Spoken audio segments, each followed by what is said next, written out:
یا محمد یا علی یا علی یا محمد. کہ آئنسٹائن جو ہے، جو مشہور سائنٹسٹ تھا، یہ شیعہ ہو گیا تھا. سب سے پہلے تو آپ کی خدمت میں یہ بات بیان کر دی جائے کہ دیکھیے جو ذرائع ابلاغ ہیں یہ سارے کے سارے غیروں کے ہاتھ میں، جتنے بھی ذرائع ابلاغ ہیں. تو آپ کی بات کو تو کبھی وہ پیش کریں گے ہی نہیں. آپ نے بھی خود دیکھا، وہ صرف یعنی جس چیز کو چاہتے ہیں ان کے ذرائع ابلاغ چھپا لیتے ہیں، جس چیز کو وہ چاہتے ہیں اس کو نشر کرتے ہیں، اور بہت سی چیزوں میں ایسا چپ سادھتے ہیں جیسے کچھ حد نہیں. ابھی بحرین کے واقعات کے اندر آپ نے دیکھا کہ تمام میڈیا ایسا چپ سادے ہوئے تھا بحرین کے واقعات پر. 40 مساجد وہاں پر کس انداز سے جو ہے وہ ڈھائی گئی ہیں، کتنا زیادہ مظالم کیے گئے ہیں بحرین کے لوگوں پر. وہاں غیر ملکی افواج کس طرح سے وہاں پر داخل ہوئی ہیں، سوائے ایک پریس ٹی وی کے کسی ٹی وی کے اندر آپ نے ابتدان تھوڑی سی خبریں نہیں، اس کے بعد جو پابندی لگی، نہ ویسٹرن میڈیا کے اندر کوئی خبر انہوں نے آنے دی وہاں کے واقعات پر، اور نہ ہی اپنے ممالک کے جو ہمارے اپنے چینلز ہیں ان میں بھی کوئی خبر. اس کے بعد آپ نے ابتدا کے بعد پھر آپ نے دوبارہ نہیں دیکھی ہوگی کوئی. اس کی ایک وجہ یہ کہ جس چیز کو چاہتے ہیں اس انداز سے چھپا لیتے ہیں وہ. تو ہم صرف یہی نہیں کہ بس صرف ان کے وہ اگر کسی ویب سائٹ پہ اپنا تذکرہ کر دیں تو ہم کہیں گے ہاں اب یہ آتھینٹک ہو گئی. یعنی آپ کے جیسے گویا کوئی ذرائع نہیں ہے جو وہ چیز پیش کریں گے، صرف آپ اس کے اوپر ایمان لے کر آئیں گے. تو جیسے کہ آپ کے علم ہے کہ واقع معراج میں پیغمبر اسلام آسمانوں کے سفر پر تشریف لے گئے تھے. اللہم صلی اللہ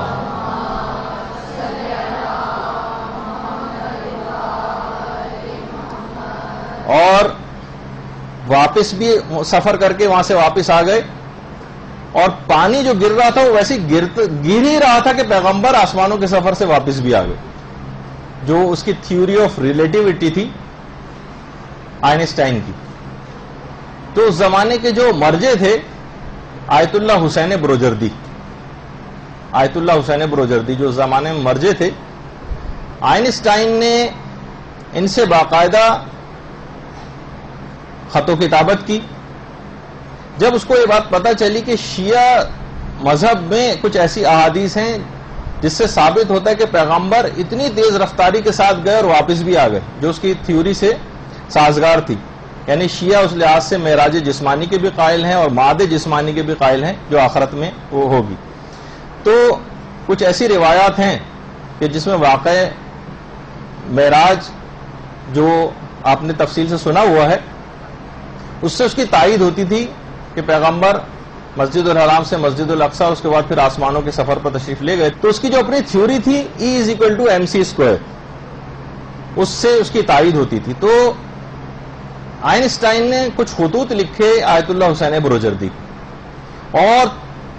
تقریباً 40 خطوط لکھے، 40. اور 1954 کی یہ بات ہے. اور اس کے بعد پھر آیت اللہ حسین بروجردی نے واقع معراج پر کہ ہمارے ہاں جو روایت پائی جاتی ہیں نہج البلاغہ سے کچھ منتخب احادیث وہ ترجمہ کر کے آئنسٹائن کو بھجوائیں، اور باقاعدہ جو ہے بحار الانوار کی احادیث ترجمہ کر کے اس کو انگریزی اور جرمن زبان میں ترجمہ کر کے اس کو بھجوائیں آئنسٹائن کو. اور اس زمانے میں جو بادشاہ تھا ایران کا وہ رضا خان تھا، جو بھی شاہ ایران، جو اس سے پہلے جس کا تختہ امام خمینی نے الٹا اور اس کے بعد وہ واصل جہنم ہوا. تو اس کا باپ تھا رضا خان، وہ اس زمانے میں تھا. ان آیت اللہ بروجردی میں، شاہ ایران میں اور آئنسٹائن میں باقاعدہ یہ بات معاہدہ طے پایا کہ اس خط و کتابت کو راز میں رکھا جائے گا. شاہ نے بھی وعدہ کر لیا، آیت اللہ بروجردی نے بھی وعدہ کیا. آئنسٹائن کو باقاعدہ نہج البلاغہ، بحار الانوار اور قرآنی آیات کے مختلف جو تراجم ہیں وہ بھجوائے آیت اللہ بروجردی نے، اور انہوں نے خط و کتابت میں مکمل دلائل کے ساتھ پیغمبر کی معراج جسمانی کا اس بات کر دیا کہ پیغمبر اتنی تیزی کے ساتھ تشریف لے گئے، جبکہ عام مسلمانوں میں اکثر علماء کا معراج روحانی کی طرف رجحان تھا، جس کے نتیجے خط و کتابت کے نتیجے میں آئنسٹائن شیعہ ہو گیا.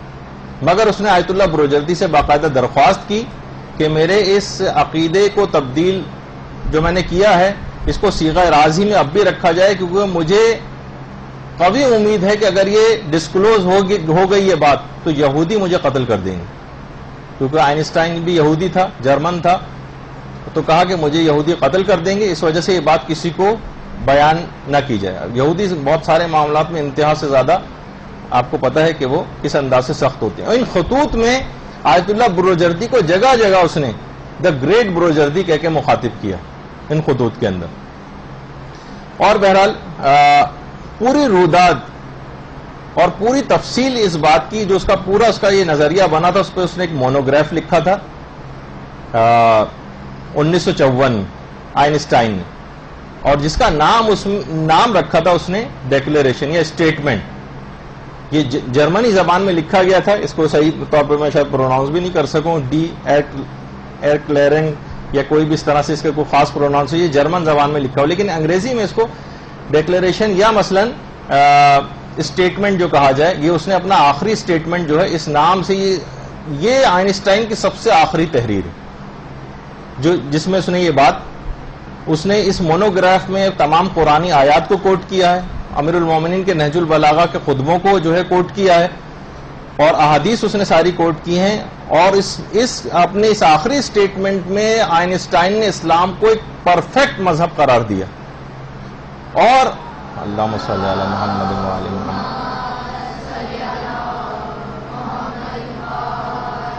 اور اپنے آپ کو اس نے 12 امامی شیعہ ہونے کا اقرار کیا ہے اس میں، اور کہا کہ پوری دنیا مل کر بھی مجھے اگر اس مذہب سے ہٹانا چاہے تو مجھے 1 انچ نہیں ہٹا سکتی۔ اس واقعے کو لیکن چھپا دیا گیا، اور اس کے اس آرٹیکل کو انگلینڈ کے ایک سیف ڈپازٹ لاکر کے اندر رکھ دیا گیا،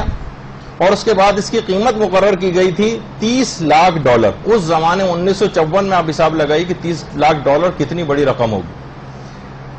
تو وہیں پر انگلینڈ میں اس زمانے میں ایک مومن ہوتے تھے ڈاکٹر پروفیسر ابراہیم مہدوی، یہ ایرانی تھے جو اس وقت لندن ہی میں مقیم تھے۔ انہوں نے اس رقم کو حاصل کرنے کے لیے بہت ہاتھ پاؤں مارے کہ میں کسی طریقے سے $30 لاکھ کی رقم جو ہے وہ حاصل کر لوں۔ تو اس پہ انہوں نے اس زمانے میں جو فورڈ جو گاڑیاں چلا کرتی تھیں ان کے مالکان سے رابطہ کیا کہ مجھے اس سلسلے میں پیسے چاہیے، اس کی آخری جو اسٹیٹمنٹ ہے اس کو حاصل کرنے کے لیے آئنسٹائن کی۔ اور بینز جو گاڑیاں اس زمانے میں ہوتی تھیں، اس زمانے میں بہترین گاڑیاں یہ سب شمار ہوتی تھیں، اور کانکارڈ وغیرہ کہ تو بعد میں خیر ایک جو ہوائی جہاز وغیرہ بنانے کی جو تو خیر جب سے وہ کانکارڈ گرا ہے اس کے بعد سے شاید وہ کمپنی بھی ختم ہو گئی، اب دوبارہ سے شاید اس کو جو بنایا جا رہا ہے۔ تو بہرحال ان سے مدد مانگی کہ ہم اتنی بڑی رقم کو ہم کس طریقے سے، کوئی شخص ایک آدمی تو نہیں کر سکتا تھا اس کو $30 لاکھ۔ تو بہرحال اس کے بعد لاکر سے نکلوا کے اس کو باقاعدہ چیک کیا گیا، سائنٹسٹ کی ٹیم گئی اور انہوں نے اس کو دیکھ کر تصدیق کر دی اس بات کی کہ یہ ہینڈ رائٹنگ جو ہے یہ آئنسٹائن ہی کی، باقاعدہ انہوں نے پوری مکمل طور پر اس بات کی تصدیق کی۔ اس واقعے کو آیت اللہ بروجردی کی جو اپنی آفیشیل ویب سائٹ ہے، یہ آیت اللہ بروجردی کی آفیشیل ویب سائٹ کا یعنی جو اس وقت بھی رن کر رہی ہے، آیت اللہ بروجردی کا تو انتقال ہو گیا لیکن ان کا پورا ادارہ ابھی بھی رن کرتا ہے، اس کے اوپر پوری تفصیل اس کی موجود ہے ان کی اپنی آفیشیل ویب سائٹ پہ کہ آئنسٹائن نے کس طریقے سے جو ہے شیعہ مذہب کو قبول کیا تھا، 39 خط و کتابت کے نتیجے میں جو آیت اللہ بروجردی کے ساتھ اس کی ہوئی تھی۔ اور اس کا باقاعدہ کوئی چاہے تو اس کا ویب ایڈریس بھی ہے brojerdi.org، اور یہ اس کا مکمل ایڈریس ہے، اس کو کلک کریں گے تو پورا یہی پیج کھل جائے گا جس سے پہلے آپ کو ہم نے دکھایا ہے کہ جس میں اس کی پوری روداد اور تفصیل لکھی ہوئی، تو یہ اس کا ایڈریس ہے۔ اور ایرانی خبر رساں ایجنسی جو ہے Islamic Republic of Iran broadcasting, IRIB جس کو کہا جاتا ہے، انہوں نے بھی اس کو باقاعدہ رپورٹ کیا، اور ایک معود جو کہ اوتھینٹک ایک ویب سائٹ شمار ہوتی ہے اس کے ریفرنس سے Islamic Republic of Iran broadcasting نے بھی اس خبر کو جو ہے وہ ٹیلی کاسٹ کیا تھا۔ اور یہ آرٹیکل آج بھی لندن کا جو سیف ڈپازٹ لاکر ہے اس کے اندر آج بھی جو ہے یہ رکھا ہوا ہے، اور پروفیسر ابراہیم مہدوی کے نام ہی کے اوپر یہ لاکر، کیونکہ انہوں نے اس رقم کو بہرحال حاصل کر لیا تھا، اور لیکن اس میں سے اس اسٹیٹمنٹ کو اب نکالا نہیں جا سکتا، اور انہوں نے کہا کہ اصل میں اس کی کچھ سیکیورٹی ریزنز ہیں جس کی وجہ سے ہم نے اس پہ پابندی لگائی. وہ آپ کو پتا ہے کہ سیکیورٹی ریزنز کیا ہو سکتی ہیں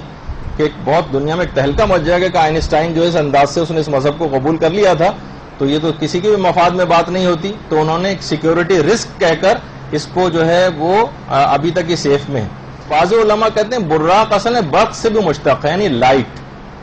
لائٹ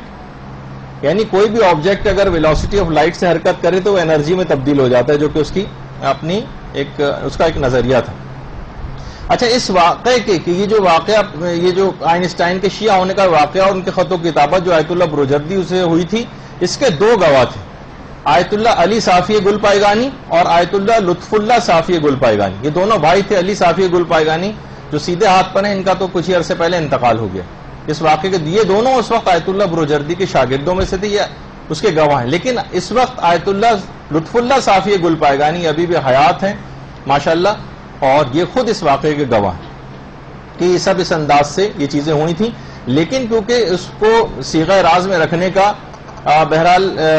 ایک معاہدہ طے پایا تھا، اس وجہ سے انہوں نے بھی اس کو صیغہ راز میں رکھا. لیکن جبکہ اس واقعے کو اتنا عرصہ گزر گیا اور ظاہر ہے کہ آئنسٹائن بھی مر چکا ہے، تو اس لحاظ سے اب اس کو ڈسکلوز کرنے میں اس لحاظ سے کوئی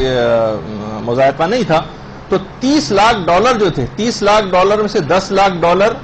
تو بینز والوں نے دیے تھے، جو گاڑیاں بنانے والی جو کمپنی تھی. اور اس زمانے میں جو ایک سائنٹسٹ تھا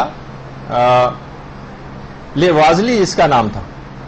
اس کے انہوں نے احترام میں یا اس کے آنر میں کہ ہم اس کے نام پر یہ پیسے دے رہے ہیں، کہ جو 1794 میں انقلاب فرانس میں مارا جا چکا. یہ خود فرانسیسی تھا اور یہ مارا اسی نے مشہور law of conservation of matter جو ہے یہ ڈسکور کیا تھا اس زمانے میں، 1794 کی بات. لیکن اس کے وہ تو بہت عرصے پہلے مارا جا چکا، لیکن اس کہا کہ ہم اس کے احترام میں یا اس کے نام پر اس رقم کو دے رہے ہیں آئنسٹائن کی آخری تحریر کو حاصل کرنے کے لیے. اچھا، اس کے بعد $10 لاکھ وہ پتا ہے آپ کو کہ بہرحال فورڈ کمپنی نے دیے تھے. اور اس کے بعد جو $5 لاکھ تھے وہ ٹائٹینک کے لوائقین نے دیے تھے. ٹائٹینک کے اندر جتنے بھی آپ کو پتا ہے کہ بہت ایلیٹ کلاس جو ہے وہ اس کے افراد سب اس کے اندر سوار تھے، تو بہت مالدار فیملیز کے لوگ تھے، انہوں نے ٹائٹینک کے لوائقین نے دی. اور ایک اس زمانے میں ایک سائنٹسٹ تھا الیگزینڈر فلیمنگ، اس کے اعزاز میں انہوں نے دی کہ ہم اس کے نام پر دے رہیں گے. وہی الیگزینڈر فلیمنگ ہے جس نے کی تھی یہ اینٹی بایوٹک جو ہے جو ایجاد کی تھی، کہا اس کے نام پر ہم دے رہے ہیں. اور یہ خود جو ہے 1955 میں الیگزینڈر فلیمنگ جو ہے یہ مرا ہے. اور اس سے پہلے 1954 میں جب اس نے اپنا آخری آرٹیکل لکھا تھا آئنسٹائن نے، آخری آرٹیکل اپنا آئنسٹائن نے جو اپنا آخری آرٹیکل لکھا تھا، تو اس وقت اس الیگزینڈر فلیمنگ نے اس آرٹیکل کو لکھنے میں بہت مدد کی تھی. اور 1 سال بعد ہی خیر اس کے بعد اس کا انتقال ہو گیا، یا پتہ نہیں ہو سکتا ہے مار ہی دیا گیا ہو، کچھ کہا نہیں جا سکتا. کہ بہرحال جب یہ چیزیں اتنی ڈسکلوز ہو گئی تو پھر ہو سکتا ہے کہ اس انداز کی بھی کوئی بات ہوئی ہو کہ یہودیوں نے ان افراد کو جو ہے وہ قتل کیا ہو. تو بہرحال اس سے دماغ میں آپ یہ ضرور اپنے طور پر اس بات کو رکھیے گا کہ یہ سب چیزیں ذرائع ابلاغ سے صرف وہ چیزیں نشر کرتے ہیں جو فقط ان کے اپنے فائدے کی ہوتی ہیں، ان کے کام کی ہوتی ہیں، ان کا ان میں مفاد ہوتا ہے. ورنہ اس کے علاوہ کوئی بھی ایسی بات جو حق چیز، جیسے کہ ابھی بالکل حال ہی کی مثال کہ اتنا زیادہ مظالم وہاں پر ہوئے ہیں، پوری دنیا کی نگاہیں بحرین کے واقعے کے اوپر لگ جاتی، لیکن کہہ کہ بحرین ایک بہت بڑا ایک ہب ہے.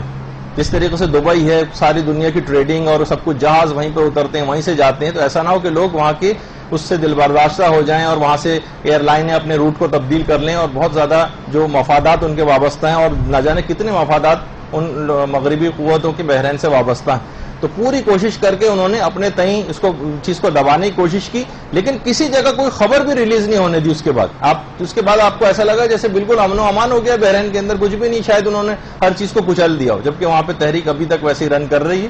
تو یہ سب چیزیں ایسی ہیں کہ ہمیں فقط مغربی ذرائع ابلاغ پہ بھروسہ نہیں کرنا چاہیے. یہ تو ہر وہ چیز نشر کریں گے جو ان کے اپنے فائدے کی ہوگی، اور باقی ہر اس چیز کو دبا دیں گے جس میں ان کا اپنا نقصان ہوگا. یا مولا